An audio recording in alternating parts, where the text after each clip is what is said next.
All right, welcome back to the Applied Leadership Podcast. My name is Brandon Young. As always, I am joined by my good friend and business partner, Blaine Smith. And it feels like this might be a timely episode. We are recording this episode right now on November 5th, 2024, Election Day. We have both voted. My sticker is upstairs. Blaine's sticker is prominently displayed on his chest. I love it. My daughter made sure that was the case. Yeah, exactly. We are full tilt in the process of democracy and proud to do so.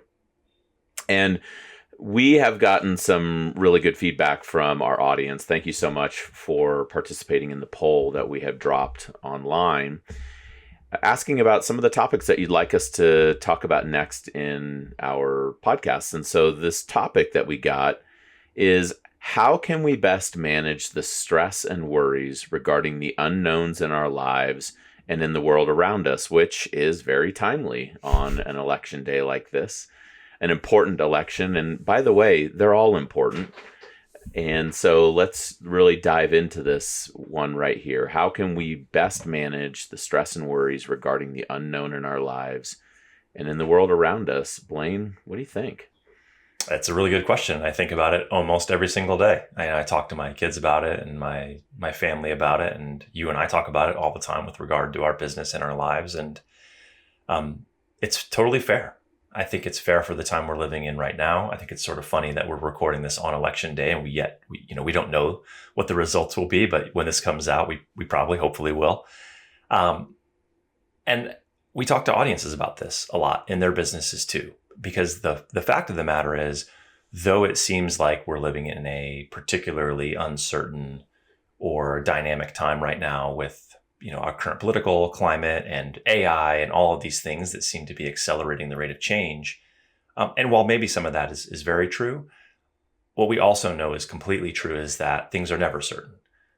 We've thought long and hard about this, and we know that even though at times we may feel like we've got a better line of sight on what the future will look like, or things seem a bit more stable, we never really know what's going to happen tomorrow. We never really know what's around the corner or how things will change. Almost all of the big kind of seismic financial events or political events and things that have taken place throughout history have been seemingly from the blind side. And we look back in retrospect and we think, oh, we should have seen that coming, but we still almost never do.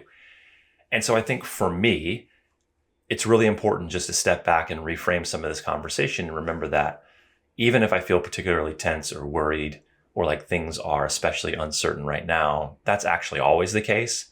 And it's just sort of the state of the world. And we do ourselves a service, I think, by having a little bit of humility and a little bit of patience and taking a little bit of a longer view and thinking about things outside kind of the current moment. And it doesn't mean that it makes it easy or completely free from worry, but it does allow us to focus on things that maybe we can have some actual influence over. And so I'm thinking a lot about how can I prepare myself, my family, our business to be in the best position possible, to be as successful as we can be in the coming year or coming years, knowing what I do know about the climate and the environment and the way things are shaping up. But providing a pretty healthy buffer on all sides, knowing that things are going to happen we didn't account for.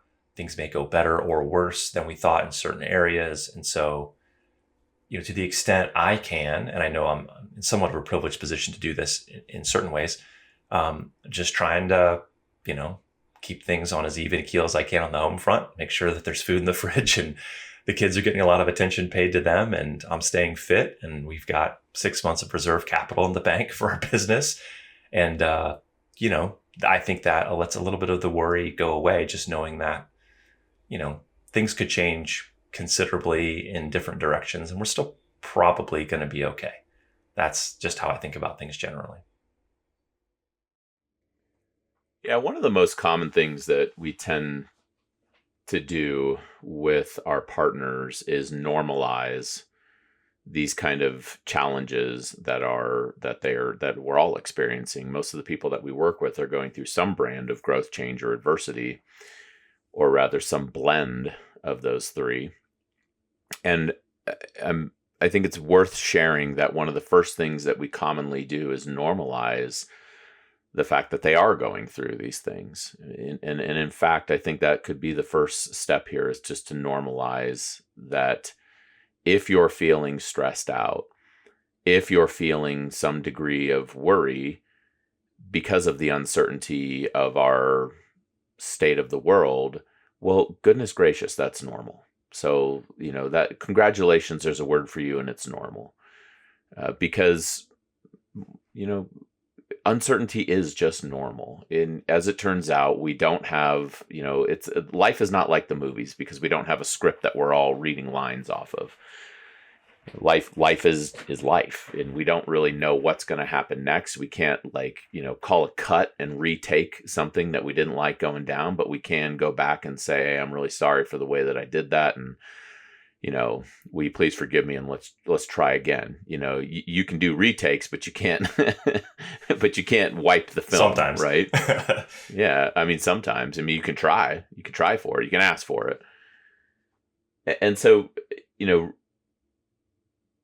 the thing about it is that we as human beings crave certainty. We crave pattern. That's just the way the human brain is. It's how we have survived over all the time that we have survived in the world, is adaptation and understanding of what we see before us. And adaptation often is understanding what has occurred and then seeking replication. How can I replicate certain behaviors in order for me to sustain and survive? For example, understanding that if I were to blow through a red light when I'm driving and get, T-boned by another car, that would be a bad idea. So I'll just stop at all the red lights and then just go when it turns green. So now I'm replicating behavior because I have some certain pattern that I understand by which I can drive safely through my community. Great. That's a small example. So I will then naturally extrapolate that out and predict what will happen next. When I drive up to a light, I can predict that if it's a green light, that I can drive right through it.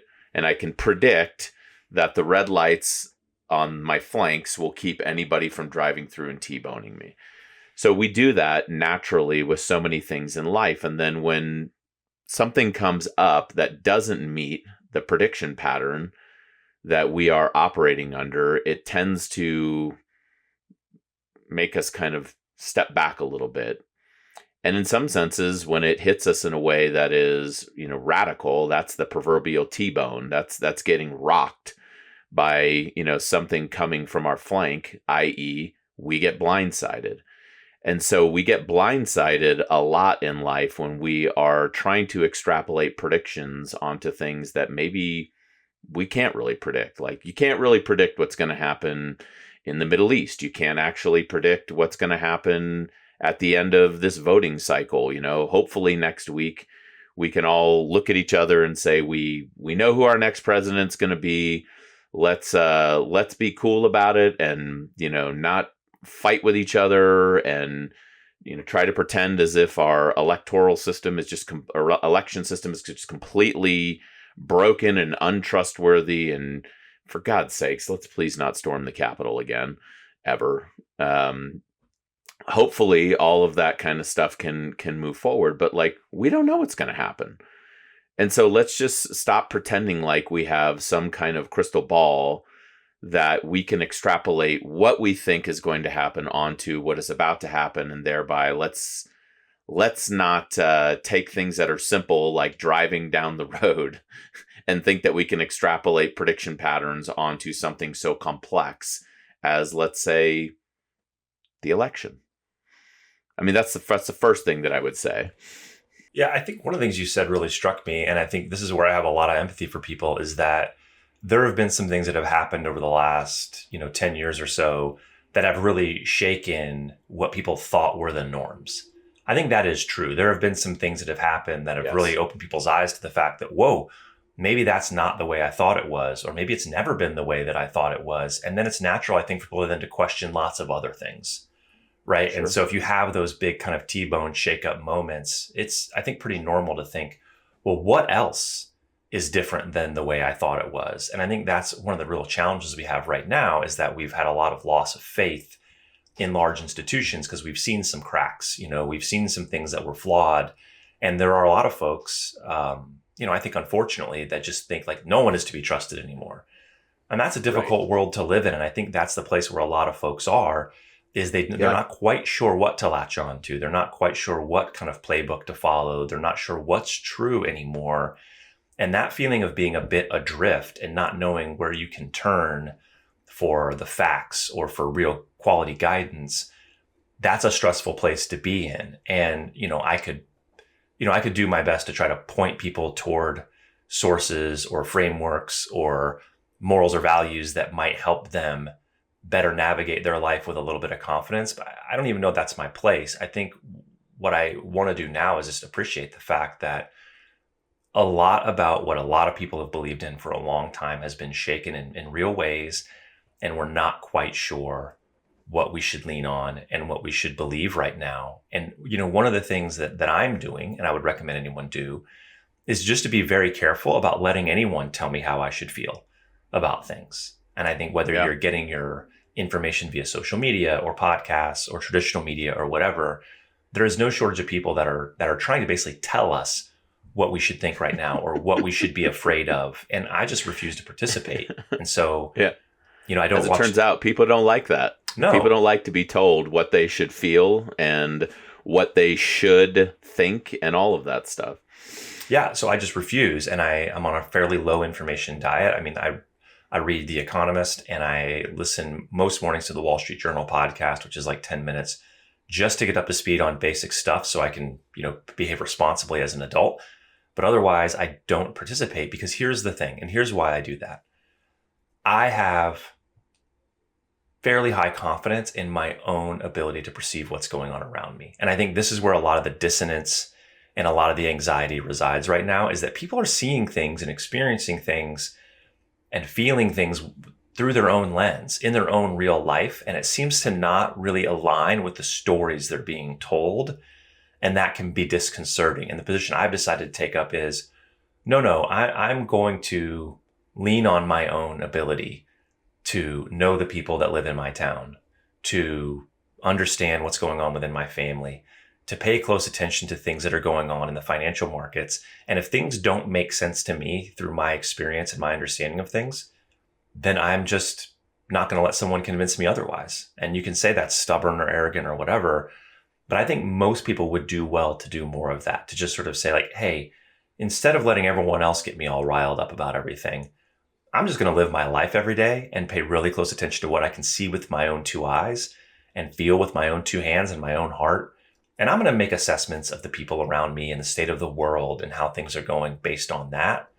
I would like to give people permission to do more of that and to tune down some of the external voices that are suggesting how great or bad or terrible or evil or worried, we should all be. Well, you're doing the work, and that's the reality, is you're doing the work to build the margin for uncertainty to strike.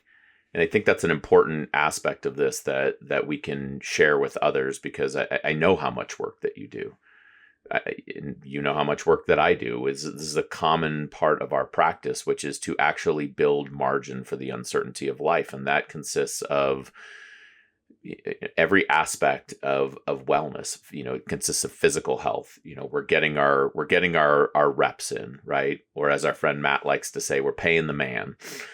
Consistently. We're doing workouts that start to build that sense of resilience. Mental health. We're talking to therapists when that needs to be done. We're talking to each other. We're having thoughtful conversations. We're putting scaffolding in place that helps us deal with stressful matters, like tactics like stop, breathe, and refocus, or other tactics like listen, think, pause, and respond. We're doing some of that kind of work.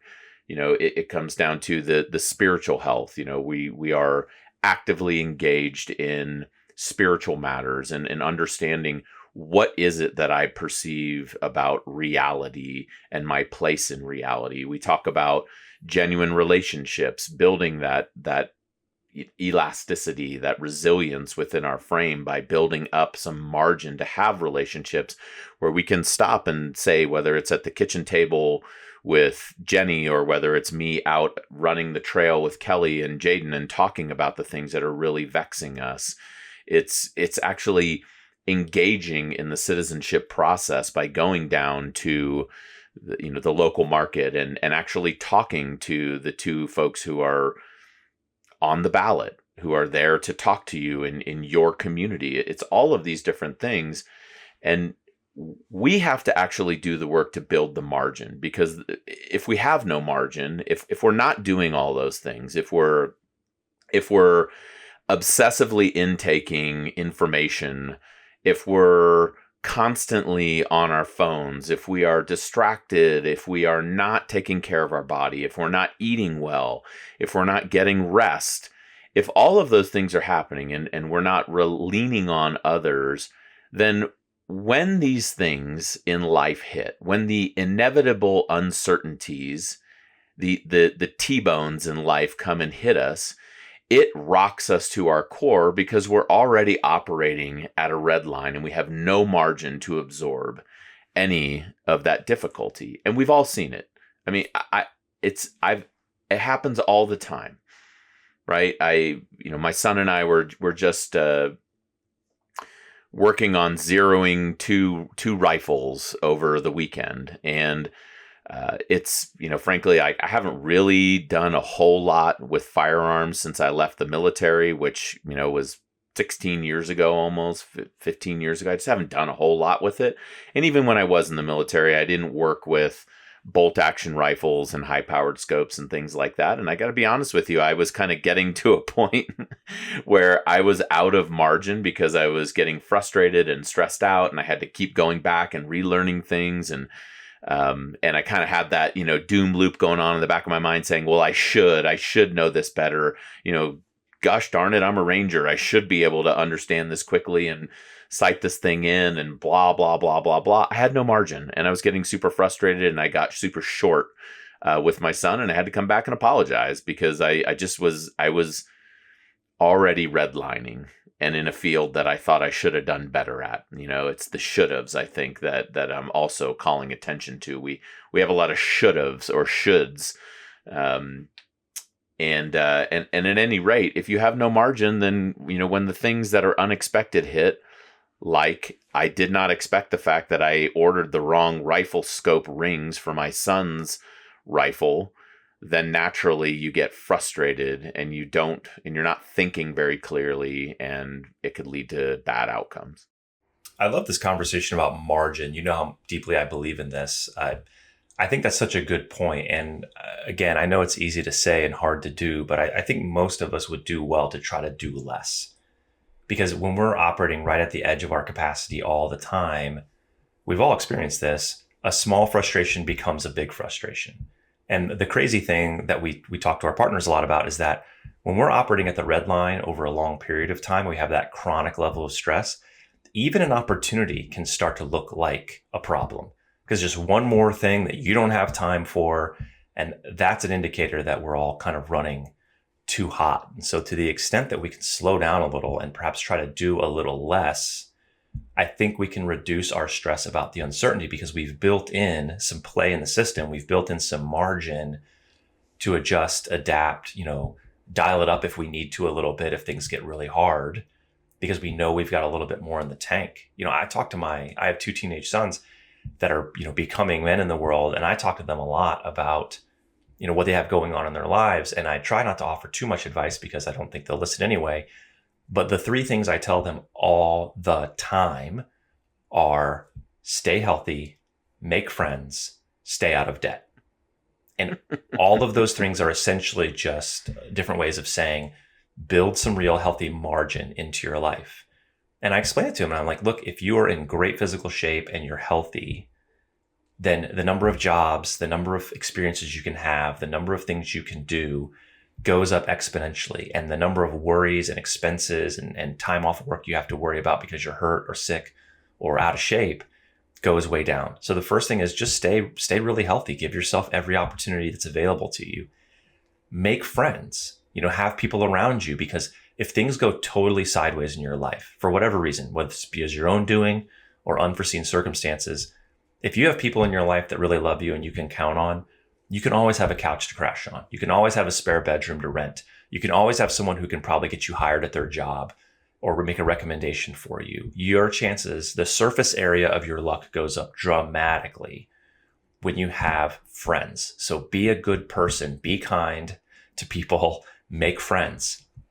And the third one, stay out of debt. You could take that as financial advice, but you could look at it much more broadly, I think, is like, keep yourself on the black side of the ledger, do favors for people, be a good person, save some money, keep yourself out of financial debt. Because then if things go really sideways, you can live month to month for a while if you need to. Or if a really great job opportunity comes up that's going to require you to make a little less money than you're making now, but it allows you to really live your dream, you can go after that. The world opens up to you in lots of beautiful and positive ways if you've built in that margin. If you are healthy and strong and have friends and don't have debt, the world is your oyster. And sadly, if things go badly, you have a kid that gets sick, something really crazy happens, your spouse gets cancer. These things happen and it sucks. But when you've built in that margin and you've decided you're going to focus on what's important in your life and only what's important in your life, and you're going to live in a responsible way that allows you to be that strong, healthy, surrounded by people who love you type of person, you're going to weather the hard times so much better. And the other side of that coin is when that amazing opportunity presents itself, you're going to be able to hit the go button and grab it. And you don't even have to know what that potential calamity is or what that potential opportunity is to know that you can start right now taking your future destiny into your own hands. And so that is what I talk to them about. I try my best every day to live those same values in my life. And it has never protected me from bad things happening to me, but it has allowed me to keep moving forward when they do. And that is the whole game in my view. That's a real mic drop moment right there, my friend. And I love it. For the sake of our conversation, I'm going to continue. But you could basically drop the mic. You could spike the mic after that, because that's just wisdom right there. I love it. There's something that you talked about in there that I want to touch on just briefly, is the fact that we talk about this with some of our clients, where when you have no margin, it could feel like opportunities become burdens. And how much, even in this season right now, the opportunity for us to actually walk over and vote, to actually have an opportunity to participate in the democratic process and make our perspective known as citizens of the United States, that can feel like a burden pretty quickly in these hotly contested timeframes, right? Jaden and I last night were there with our blue book going issue by issue, and we spent 3 hours at the kitchen table together. We do this every election cycle. And we were sitting there, and at the end of it, we were being really silly because frankly, our eyes were just rolling into the back of our heads because we had been at it for 3 hours, really looking and deciding how we want to cast our vote. And it's so funny how it can feel like a burden when in reality, it is an absolute blessing. It is an opportunity that we get to cast our vote. And the other thing that I wanted to touch on here is you mentioned if these things kind of happen, the crisis that pops up, the cancer or, any of these different things, it's not if, it's when. It's when it happens.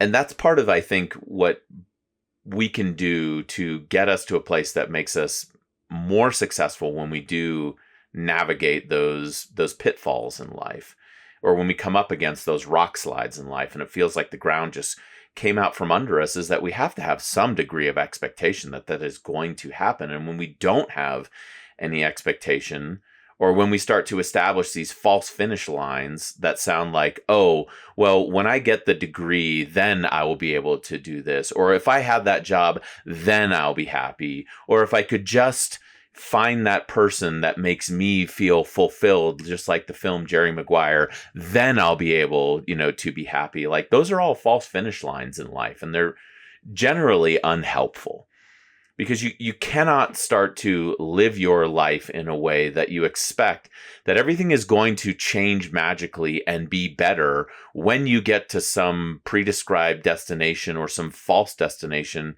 that we have created in our minds. Because when we do arrive at that destination or that finish line, guess what? The common denominator will still be us. You will still be you when you get there. And how you choose to navigate the distance between where you are today and where you're going tomorrow largely has to do with what's going on between your ears and what's going on in your heart, and not that predetermined next level or destination or check mark that you feel that you've got to get to. And so I think this is really important also when we talk about navigating uncertainty, is control what you can control. And what you can control is how you show up in the world, how we navigate through the world, how we respond to the world. There's a lot of bad stuff that's happening out there. You know what? There's also a lot of good stuff that's happening out there. And so if I'm constantly looking for the bad stuff, guess what I'm going to find? I'm constantly going to find the bad stuff. I am constantly going to seek information that confirms my frustrations or my misgivings or my bitterness in the world. But if I also shift the aperture and start to look for, the good in the world, the blessings in the world, if I look at the blessing of the ability to actually vote and don't view it as a burden, I'm going to be far better off, and I'm going to engage with that in a far more constructive way.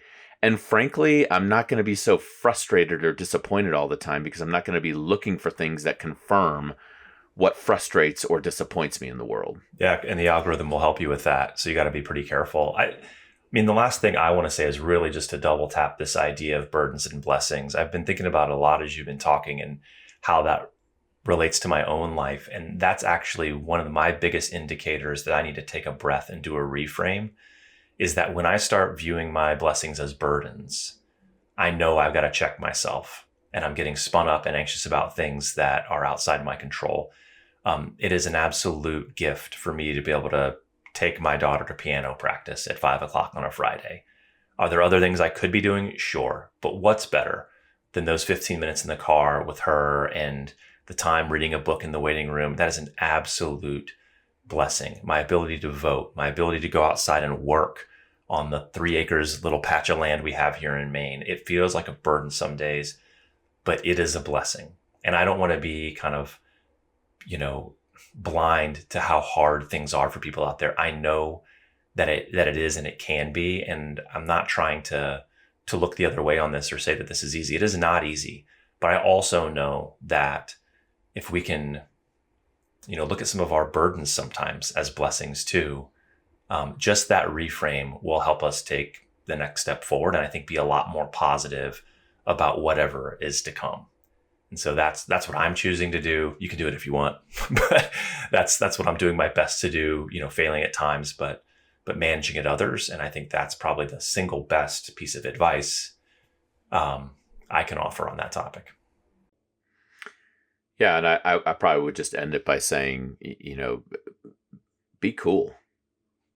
I mean, seriously, like, as silly as that might sound, like, be cool to yourself and be cool to others. What I'm working on in this time frame where things are all crazy, I'm trying to love God and love others, and if I can do that, I think I'm probably going to be okay. I think I'm probably going to navigate through the complexity of this time. I think it's probably going to work out.